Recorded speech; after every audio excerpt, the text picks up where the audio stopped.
Hello friends, आज हम लोग डिस्कस करने वाले हैं कि एडवांस जावा का हम लोग सेटअप इंस्टॉलेशन तो देख चुके हैं। अब एडवांस जावा के थ्रू एक वेब प्रोजेक्ट कैसे बनाना है, उस वेब प्रोजेक्ट में जार फाइल कैसे ऐड करना है, उस वेब प्रोजेक्ट में सर्वलेट कैसे बनाना है, एचटीएमएल पेज कैसे बनाना है और उस वेब प्रोजेक्ट को किसी सर्वर पर कॉन्फ़िगर करके ब्राउजर पर रन कैसे करना है। अगर आपने मेरा प्रीवियस वीडियो नहीं देखा है तो आप प्लीज उसे वॉच कर लीजिए, क्योंकि उसी के थ्रू आप लोग सेटअप इंस्टॉलेशन, एक्लिप्स और एक्लिप्स में एक नॉर्मल प्रोजेक्ट कैसे बनाना है ये हम लोगों ने डिस्कस किया था। आज हम लोग देखने वाले हैं सबसे इंपॉर्टेंट पार्ट, तो हम वेब एप्लीकेशन कैसे बनाएंगे। मैंने टेम्प नाम का एक जो वर्क स्पेस बनाया था उसको ओपन कर लिया है और अब हम लोग देखेंगे स्टेप बाय स्टेप प्रोसेस के वेब एप्लीकेशन आपको कैसे बनाना है। दोस्तों, कुछ चीजें मैं आपको पहले ही क्लियर कर देता हूँ। वेब एप्लीकेशन मतलब एक प्रोग्राम ऐसा जो कहां पर रन होगा, सर्वर पर, और सर्वर पर अगर हमें कोई जावा का प्रोग्राम रन करना है तो उसके लिए हमें बनाना पड़ता है सर्वलेट। ये इक्लिप्स का नॉर्मल प्रोग्राम था जो हम यूज नहीं करेंगे। और अब हम वेब एप्लीकेशन बनाने से पहले सबसे पहले हमें बनाना है सर्वर को। तो सर्वर कैसे बनाएंगे? फाइल, न्यू, और आप अदर पे जाएंगे और अदर पर जाने के बाद आप यहाँ पर सर्च कर सकते हैं सर्वर। सर्वर पे टिक करने के बाद आप नेक्स्ट पे क्लिक करेंगे और नेक्स्ट पे टिक करने के बाद आपको यहाँ पर ऑप्शन टॉप पर लाकर सिलेक्ट करना होगा अपाचे का। आप अपाचे का कोई सा भी वर्जन यूज कर सकते हैं, पर मेरा सजेशन है या तो 8 या 8 से अबव वर्जन आप यूज करें। तो मैंने यहाँ पर सिलेक्ट कर लिया बेसिकली 8.5। मैंने नेक्स्ट पे क्लिक किया है। अब यहाँ से मुझे टॉमकेट की इंस्टॉलेशन डायरेक्टरी में टॉमकेट का वर्जन सेलेक्ट करना है। दोस्तों, एक चीज का ध्यान रखना, डिस्क्रिप्शन में जो मैंने आपको नीचे लिंक दिया हुआ है वहां से आप टॉमकेट का वर्जन डाउनलोड कर सकते हैं, या फिर आप गूगल से भी वर्जन डाउनलोड कर सकते हैं। आप पहले जिप फाइल डाउनलोड करना और जिप फाइल को एक्सट्रैक्ट कर लेना। मैंने यहाँ पे ब्राउज पे क्लिक किया है और इसके बाद उस लोकेशन पे हम लोग जाने वाले हैं जहां पर हमारा टॉमकेट स्टोर्ड है। तो मैंने सी ड्राइव में, डी डेटा में ऑल सेटअप करके एक फोल्डर बनाया हुआ है जिसमें मैंने सारे सेटअप रखे हुए हैं। उसी में मुझे टॉमकेट 8.5 मिलने वाला है। और दोस्तों, एक चीज का ध्यान रखना है कि जिसके जस्ट नीचे आपको बीन दिख रहा हो वो वाला फोल्डर आपको सेलेक्ट करना है। ये एक बहुत की पॉइंट है, इसे नोट डाउन कर लो आप, कि जिसके जस्ट नीचे आपको बीन मिल रहा है उसी फोल्डर को सिलेक्ट करना है और आप ओके पे क्लिक कर देंगे। ओके पे क्लिक करने के बाद आप नेक्स्ट पे क्लिक करेंगे और नेक्स्ट पे क्लिक करने के बाद आप फिनिश पे क्लिक कर देंगे। और अब आपका टॉमकेट वर्जन पूरी तरीके से रेडी हो चुका है और आपका सर्वर बन चुका है। पर सर, हम इस सर्वर को देखेंगे कहां पर? तो आपको यहाँ पर एक ऑप्शन मिलता है विंडो, और विंडो के अंदर आपको आता है शो व्यू, और शो व्यू में आप यहाँ पर देखेंगे तो आपको सर्वर का ऑप्शन दिखेगा, और अगर नहीं दिख रहा है तो आप अदर में जाके सर्च कर सकते हैं। मैंने यहाँ पर सर्वर पर जैसे ही क्लिक किया मुझे यहाँ पर सर्वर्स का ऑप्शन आ गया और मैंने यहाँ पर ओके पे क्लिक कर दिया है। नाउ यू कैन सी कि सर्वर्स में हमें यहाँ पर टॉमकेट 8.5 विजिबल है। आपको राइट क्लिक करना है और इसे स्टार्ट कर देना है। कुछ प्रोसेसिंग स्टार्ट होगा और आपका टॉमकेट स्टार्ट हो जाएगा। लेकिन यहाँ पर एक एरर आ रहा है जो आपके भी लैपटॉप में, आपके सिस्टम में आ सकता है, कि जो 8080 पोर्ट नंबर है बेसिकली वो कहीं ऑक्यूपाइड है और ये टॉमकेट 8080 पे ही रन हो रहा था। तो या तो आप 8080 को फ्री कर लो, या फिर आप इस 8080 वाले पोर्ट को जहां पर टॉमकेट रन हो रहा था चेंज कर दो। कैसे चेंज करेंगे आप? इस पे आप डबल क्लिक करेंगे और डबल क्लिक करने के बाद आपको यहां पर जाना है स्क्रॉल करके इस साइड पे जहां पर पोर्ट्स का ऑप्शन आ रहा है, और 8080 पोर्ट इंगेज्ड है तो आप उसको 8081 कर दीजिए। और जैसे ही आपने किया उसके बाद आप इसे सेव कर लें। सेव करने के बाद अब आप इसे वापस से राइट क्लिक करके और स्टार्ट करके देखें। ये अगेन प्रोसेसिंग स्टार्ट करेगा और कुछ सेकंड्स के अंदर ये आपका सर्वर स्टार्ट कर देगा। और जैसे ही हमारा सर्वर स्टार्ट हो जाएगा हमें एक मैसेज मिलने वाला है स्टार्टेड। तो फाइनली जब भी हमें एक मैसेज मिलने वाला है स्टार्टेड, तो फाइनली जब भी हमें स्टार्टेड मैसेज मिल जाएगा तो इसका मतलब ये कि हमारा सर्वर सक्सेसफुली स्टार्ट हो चुका है। अब इस विंडो को क्लोज करके हम लोग बनाते हैं डायनामिक वेब प्रोजेक्ट। तो आपको जाना है फाइल, न्यू, और यहाँ पर आपको जो है प्रोजेक्ट पे क्लिक करना है। प्रोजेक्ट पे क्लिक करने के बाद आपको सर्च कर लेना है डायनामिक वेब प्रोजेक्ट। वेब के अंदर आता है ये ऑप्शन। मैंने डायनामिक वेब प्रोजेक्ट को सिलेक्ट करने के बाद नेक्स्ट पे क्लिक कर दिया है, और नेक्स्ट पे क्लिक करने के बाद अब मैं प्रोजेक्ट का नाम देना चाहता हूं। तो मैंने इस प्रोजेक्ट का नाम दे दिया है डेमो, डमी, व्हाटएवर जो आप चाहें वो दे सकते हैं। एक चीज आपको ध्यान रखनी है कि जो सर्वर आपने बनाया है वो टारगेटेड रन टाइम में सेलेक्ट होना चाहिए। फाइनली ये करने के बाद आप क्लिक करेंगे नेक्स्ट पे, और नेक्स्ट पे क्लिक करने के बाद अगेन नेक्स्ट पे क्लिक करेंगे, और अब आपको जनरेट web.xml डिप्लॉयमेंट डिस्क्रिप्टर को टिक करना है। दोस्तों, ये एक बहुत इंपॉर्टेंट फाइल है जिसका आप आगे जाके बहुत इंपॉर्टेंट यूज देखने वाले हो, लेकिन इसको टिक जरूर करें। अगर आपने इसे अनटिक छोड़ दिया तो आपको आगे जाके फ्यूचर में उस प्रोजेक्ट में प्रॉब्लम आ सकती है। इसे टिक करने के बाद जैसे ही आप फिनिश पे क्लिक करेंगे प्रोसेसिंग स्टार्ट करेगा और आपका डायनामिक वेब प्रोजेक्ट क्रिएट कर देगा।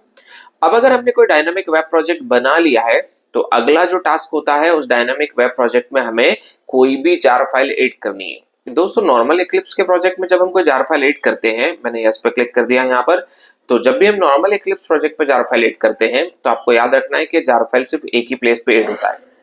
लेकिन वेब एप्लीकेशन के केस में जब भी हम कोई जार फाइल एड करेंगे तो वो जार फाइल एक नहीं दो प्लेसेस पे एड होगा। तो कैसे एड करना है, देखिए डायनामिक वेब प्रोजेक्ट है और वेब प्रोजेक्ट पे वेब का आइकन बना हुआ आता है।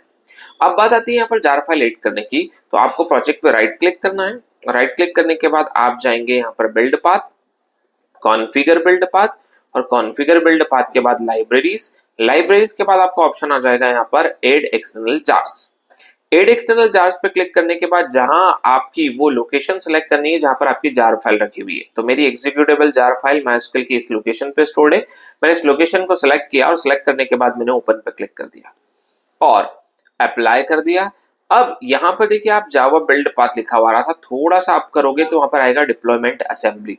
आपको डिप्लॉयमेंट असेंबली को सिलेक्ट करना है और वहां जाने के बाद आपको एड पर क्लिक करना है। एड पे क्लिक करने के बाद आपको जावा बिल्ड पाथ एंट्री सिलेक्ट करना है, देन नेक्स्ट पे क्लिक करना है और आप इस फाइल को सिलेक्ट करने के बाद फिनिश कर देंगे। आप अप्लाई करेंगे और आप ओके पे क्लिक कर देंगे। जैसे ही हमने ओके किया हमारे प्रोजेक्ट में जार फाइल एड हो चुका है। अब हम इस प्रोजेक्ट को रन करने वाले हैं, पर रन करने से पहले आपको इस प्रोजेक्ट में एक सबसे इंपॉर्टेंट फाइल बनानी होती है जिसका नाम होता है index.html। तो अगर हम इस प्रोजेक्ट में कोई भी HTML फाइल बनाना चाहते हैं तो वो कैसे बनाएंगे, आपको उस प्रोजेक्ट पे राइट क्लिक करना है और राइट क्लिक करने के बाद न्यू पे जाना। न्यू के बाद यहाँ पर आपको ऑप्शन मिलेगा HTML फाइल। आपको एक्सटेंशन देने की जरूरत नहीं है, ये ऑटोमेटिकली एक्सटेंशन लगा देता है। मैंने पहली वाली फाइल का नाम रखा है इंडेक्स, क्योंकि ऑलवेज हम फर्स्ट फाइल का नाम रखते हैं इंडेक्स। मैंने फिनिश पे क्लिक किया और ये index.html फाइल कंस्ट्रक्ट कर देगा। अब हम इस index.html फाइल के अंदर हमारा कोड लिख सकते हैं। मैंने एक h1 टैग लिखा है और यहां पर मैंने एक मैसेज प्रिंट करा है प्रोजेक्ट रनिंग, और हमने ऐसा मैसेज दे दिया। हमने इस फाइल को Ctrl+S से सेव कर दिया है और अब हम इस प्रोजेक्ट को रन करने वाले हैं। हम इस प्रोजेक्ट को रन कैसे करेंगे, तो आप प्रोजेक्ट पे राइट क्लिक करेंगे और राइट क्लिक करने के बाद आप एक ऑप्शन देखेंगे रन एज, और रन एज पे जाने के बाद you will click on run on server.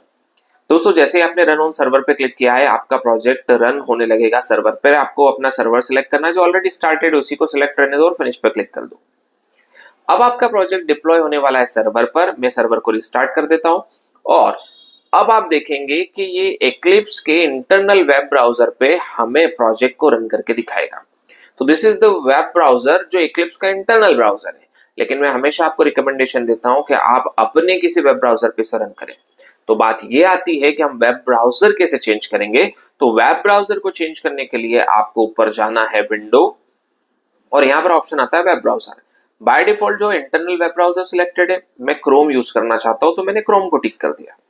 Again आप प्रोजेक्ट पे राइट क्लिक करेंगे और देन रन एज और रन ऑन सर्वर पर क्लिक कर देंगे, और जैसे ही आपने रन ऑन सर्वर पर क्लिक किया और आप फिनिश पे क्लिक कर दें, when you will click on finish then अब आपका प्रोजेक्ट जो है वो रन हो जाएगा क्रोम पर। अब दोस्तों मैं चाहता हूं कि इस प्रोजेक्ट पे हम लोग सर्वलेट कैसे बनाएंगे और सर्वलेट कैसे रन करेंगे। तो सर्वलेट बनाने का जो तरीका है वो भी सिंपल है। क्या करेंगे आप सर्वलेट बनाने के लिए, तो सबसे पहले आप अपने प्रोजेक्ट पे राइट क्लिक करेंगे, देन न्यू पे क्लिक करेंगे और यहाँ पर ऑप्शन आता है सर्वलेट का। सर्वलेट पे जब आप क्लिक करेंगे तो सर्वलेट पे क्लिक करने के बाद आपको पैकेज देना हो तो आप दे सकते हो, अदरवाइज वो डिफॉल्ट पैकेज को सेलेक्ट कर लेगा। हमें क्लास का नाम देना है, तो मैंने दोस्तों यहाँ पर क्लास का नाम दिया है डेमो, और सुपर क्लास मतलब इसकी पेरेंट क्लास क्या होने वाली है। हमें पता है सर्वलेट बनाने के टोटल 3 तरीके होते हैं, उसमें से सबसे बेस्ट तरीका जो होता है वो होता है एक्सटेंड्स HTTP सर्वलेट क्लास। तो हमने इसकी super class HTTP servlet class को ही सिलेक्ट कर लिया है और हमने नेक्स्ट पे क्लिक किया। नेक्स्ट पे क्लिक करने के बाद हमने यहाँ पर डिसाइड किया है कि हम URL पे सर्वलेट को किस नाम से कॉल करेंगे, तो हम URL पे सर्वलेट को /demo से ही कॉल करेंगे। तो ये हमारा URL पैटर्न हो गया। अगेन मैंने क्लिक किया नेक्स्ट पे, और नेक्स्ट पे क्लिक करने के बाद हम कौन सी मेथड का यूज करते हैं, तो हमें पता है कि हम जो भी टास्क परफॉर्म करते हैं वो सिर्फ एक ही मेथड के थ्रू कर सकते हैं, और उस मेथड का नाम होता है दोस्तों सर्विस मेथड। तो हमने डू पोस्ट और डू गेट दोनों को अनटिक करके यहाँ पर सर्विस मेथड को टिक कर दिया है और क्लिक कर दिया है फिनिश पे। अब आप देखिए सर्वलेट बेसिकली क्या होता है, क्लास तो हमारे सामने क्लास आ चुका है, आप इस पर डबल क्लिक करके इसे मैक्सिमाइज कर सकते हैं। जो कोड काम का है हम वो कोड रखेंगे, अननेसेसरी का कोड हम पूरा यहाँ से हटा देंगे। तो हमें सिर्फ और सिर्फ इतना कोड चाहिए था। देखिए हम इस सर्वलेट को कैसे कॉल कर रहे हैं, हम इस सर्वलेट को कॉल कर रहे हैं वेब सर्वलेट इज एनोटेशन, क्योंकि यूआरएल पे हम उसे डेमो नाम से ही कॉल कर रहे हैं। अगर आप और कुछ यूआरएल देना चाहते हैं तो आप यहाँ पर कॉन्फ़िगर कर सकते हैं। मैंने एक क्लास बनाया डेमो नाम का, जिसने एक्सटेंड्स किया एचटीटीपी सर्वलेट, मतलब अब डेमो हमारा सर्वलेट बन चुका है, जिसके अंदर हमने एक मेथड लिखा है। वो मेथड कौन सा है, सर्विस। सर्विस मेथड 2 आर्गुमेंट लेता है। पहला एचटीटीपी सर्वलेट रिक्वेस्ट का रिक्वेस्ट रेफरेंस वेरिएबल, ये इंटरफेस है और ये इसका रेफरेंस वेरिएबल है। सेकंड एचटीटीपी सर्वलेट रेस्पॉन्स का रेस्पॉन्स रेफरेंस वेरिएबल। और आपको पता है system dot out dot println यहाँ पर काम नहीं करता है। दोस्तों याद रखना, सर्वलेट में जब भी कुछ प्रिंट करना हो तो system dot out dot println नहीं चलेगा, क्योंकि system dot out dot println का जो कंटेंट होता है वो ऑब्जेक्ट वैल्यू होती है, जिसे मोस्टली सपोर्ट करता है कौन, कंसोल। हम जो सर्वलेट रन कर रहे हैं बेसिकली वो रन कर रहे हैं हम लोग कहां पर, सर्वर पर। और सर्वर इस सर्वलेट को रन करने के बाद जो रेस्पॉन्स दिखाता है वो दिखाता है ब्राउजर को। पर दोस्तों ब्राउजर सिर्फ 2 लैंग्वेज समझ सकता है, पहला होता है टेक्स्ट और दूसरा होता है एचटीएमएल। इसलिए अगर हमें सर्वलेट पर कुछ भी प्रिंट करना है तो हमें यूज करना पड़ेगा println method print writer class का। वो ऑब्जेक्ट आप कैसे बनाएंगे वो भी हम लोग डिस्कस करते हैं। तो सबसे पहले मैंने यहाँ पर यूज करा है प्रिंट राइटर, उसका आउट लिया है reference variable equals to response reference variable पे हम एक मेथड कॉल करेंगे जिसका नाम होता है गेट राइटर। अब एक चीज और, जब भी आप एक्लिप्स ओपन करते हैं और पहली बार चलाते हैं तो वो वार्निंग दे सकता है, और उस वार्निंग को आप ओके कर दो, उसके बाद आपका परफेक्ट चलने लग जाएगा, स्पीड भी प्रॉपर देगा कि जैसे ही मैंने डॉट लगाया और अब मेथड ओपन हो चुकी है। तो हम यहाँ पर कॉल कर रहे हैं gate writer. Gate writer method return करके देखता है हमें ऑब्जेक्ट किसका, प्रिंट राइटर का। मैंने प्रिंट राइटर को बेसिकली यहाँ क्या कर लिया है, इंपोर्ट कर लिया है। और अब मैं यहाँ पर आउट रेफरेंस वेरिएबल पे एक मेथड कॉल करने वाला हूँ println, और ये आउट जो है प्रिंट राइटर का है, और अब हम जो भी प्रिंट करेंगे वो as a text value print होगा। मैंने यहाँ पर प्रिंट कर दिया है डेमो सर्वलेट इज रनिंग। दोस्तों नेक्स्ट जो कॉन्सेप्ट है कि हम किसी भी HTML फाइल के थ्रू इस सर्वलेट को या इस सर्वलेट वाली क्लास को या सर्वलेट वाली फाइल को रन कैसे करेंगे। तो आपको ध्यान रखना है कि आप इस सर्वलेट को इस URL से कॉल करेंगे। तो मैंने index.html फाइल में एक एंकर टिक का यूज किया है, और जिसमें मैंने लिख दिया है क्लिक मी। जैसे यूजर क्लिक मी पे क्लिक करता है तो हम हाइपर रेफरेंस से ट्रांसफर करा देंगे इसको कहां पर, तो हम यहाँ पर ट्रांसफर कराने वाले डेमो। एक क्लू मैं आपको दे देता हूं, अगर पीछे कोई एक्सटेंशन नहीं है .jsp या कुछ और, तो समझ जाना कि ये URL सर्वलेट का है। मतलब डेमो नाम के URL से मैप्ड क्या कॉल हो जाएगा यहाँ पर, सर्वलेट। तो डेमो नाम के URL से मैप्ड, तो देखो हमने वेब सर्वलेट में URL किसका कॉन्फ़िगर किया था, डेमो, और उसके करस्पॉन्डिंग जो सर्वलेट क्लास है वो भी डेमो नाम से। इसका मतलब अब हमारा डेमो नाम का जो सर्वलेट क्लास है वो रन हो जाएगा। और जब हमारा डेमो नाम का सर्वलेट क्लास रन होगा तो हमें आउटपुट में क्या देने वाला है, डेमो सर्वलेट इज रनिंग। मैंने इस पे राइट क्लिक किया और रन एस पे क्लिक किया, और रन एस पे क्लिक करने के बाद रन ऑन सर्वर पे क्लिक किया, और जैसे ही हम फिनिश पे क्लिक करेंगे अब हमारा सर्वलेट सक्सेसफुली रन हो जाएगा। और जब सर्वलेट सक्सेसफुली रन होगा तो हमें आउटपुट पे मिल जाएगा सर्वलेट इज रनिंग। तो जैसे मैंने क्लिक में पे क्लिक करा, डेमो नाम का URL कॉल हुआ, और उस URL से एसोसिएटेड जो सर्वलेट की क्लास थी वो भी डेमो नाम से थी, और अब हमें आउटपुट पे मिल रहा है डेमो सर्वलेट इज रनिंग। दोस्तों मैंने आपको प्रोजेक्ट में HTML बनाना, सर्वलेट बनाना दोनों सिखा दिया है। कुछ स्टूडेंट्स का ऐसा मानना है कि आगे जाके हम JSP यूज करेंगे, तो वो कैसे बनाना है, तो हम इसी सेशन में या इसी वीडियो में डिस्कस कर लेते हैं JSP कैसे बनाना है। आपको प्रोजेक्ट सिलेक्ट करना है और इस प्रोजेक्ट पे आपको राइट क्लिक कर देना है, और राइट क्लिक करने के बाद आप एक न्यू पे जाएंगे और अब आप यहाँ पर बनाएंगे JSP फाइल। दोस्तों JSP फाइल मतलब लगभग HTML का ही कंटेंट हम लिखने वाले हैं। जो डायनामिक जावा का कंटेंट लिखते हैं वो JSP में अलग होता है, जिसके लिए हमें कुछ JSP के स्पेसिफिक टैग्स यूज करने पड़ते हैं। अब मैं इस JSP का नाम रखने वाला हूँ first.jsp, और हमें .jsp लगाने की जरूरत नहीं है, ये अंडरस्टूड होता है। यहाँ पर मैंने फिनिश पे क्लिक कर दिया। JSP पूरा HTML की तरह ही होता है, मैं बस नीचे एक h1 टैग का यूज कर लेता हूँ यहाँ पर, और उसमें मैं first.jsp पेज इज रनिंग ये मैंने प्रिंट कर दिया। अब मैं इस JSP पेज को भी HTML पेज से रन करने वाला हूँ या कॉल करने वाला हूँ। तो जैसे हमने सर्वलेट को कॉल करा था तो URL लिखा था सिर्फ और कोई एक्सटेंशन नहीं लगाया था। लेकिन एक चीज का हमेशा ध्यान रखना, जब भी आप JSP को कॉल करोगे तो always you have to use .jsp extension.